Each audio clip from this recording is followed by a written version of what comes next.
নমস্কার, আমি চন্দনা দাস। আমাদের পুজো এসে গেল। পুজোতে সবাই খুব ভালো থাকবেন, আনন্দ করবেন, সুস্থ থাকবেন এই কামনা করি। তার প্রাক্কালে আমি এই দুর্গাপুজো উপলক্ষে একটা কবিতা শোনাব। কবি সুবোধ সরকারের লেখা কবিতা কুমোর পাড়ার খোলা চিঠি দুর্গাকে। 40টা বৈশাখ আমি খরচ করেছি তোমাকে বানাবো বলে। 40টা বর্ষা আমি খরচ করেছি তোমার হাসির পেছনে থাকা হাসিটাকে একবার ধরবো বলে।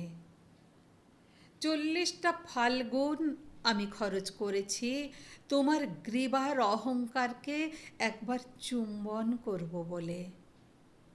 আমি কুমোর পাড়ার কুমোর, পুজোর সময় তোমার পায়ের কাছে আমার নাম লেখা থাকে, শিল্পী প্রশান্ত পাল।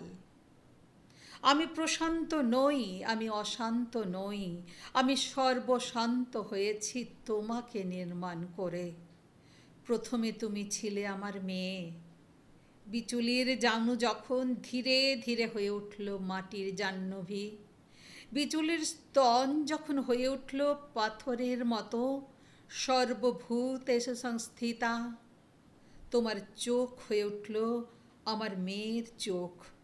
তখন আমি সব লোভ বর্জন করে হয়ে উঠলাম মেয়ের বাবা।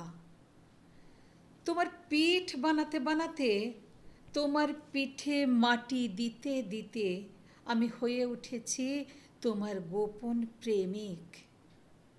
মধ্যরাতে তোমার পিঠে খুব গোপন চুম্বন করে বলেছি, আমি তোমাকে কোথাও যেতে দেব না, আমি তোমাকে কসবায় যেতে দেব না, আমি তোমাকে আমেরিকায় যেতে দেব না। মাত্র ওই কটা ডলারের বিনিময়ে আমি তোমায় দিয়ে দিতে পারি। তোমার চুল যখন হয়ে উঠল নৈঋতের কালো মেঘ, তোমার চোখ যখন হয়ে উঠল অবগাহন, তোমার ঠোঁট যখন হয়ে উঠল ভাষা, কোনো দিন আমি তোমাকে 10 হাত দিতে চাইনি, কারণ ওই দুটো হাত দিয়েই তুমি আমার জ্বরের সময় মাথায় জলপট্টি দিয়েছ। ওই দুটো হাতেই তুমি আমার মা, আমার মাতৃরূপেণ সংস্থিতা। আমি মাটি মাখতে মাখতে, নিজেকে গুলে মেশাতে মেশাতে প্রতিদিন তোমাকে বানাই। আমার হাত দুটি যদি না থাকতো তুমিও থাকতে না। 40টা বৈশাখ, 40টা বর্ষা, 40টা ফাল্গুন আমি খরচ করেছি একবার তোমাকে দু চোখ ভরে দেখব বলে। ওরা যখন তোমাকে লরিতে তুলতে আসে, ভয়ে আমার বুক কাঁপতে থাকে।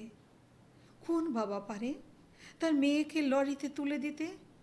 কোন প্রেমিক পারে তার পার্বতীকে লরিতে তুলে দিতে? কোন ছেলে পারে তার মাকে লরিতে তুলে দিতে? আমি শিল্পী হতে চাই না। ডলার যা পেয়েছি ফিরিয়ে দিলাম পৃথিবীকে। আমি তোমার নৈঋতের কালো মেঘ হয়েই থেকে গেলাম। ইতি প্রশান্ত।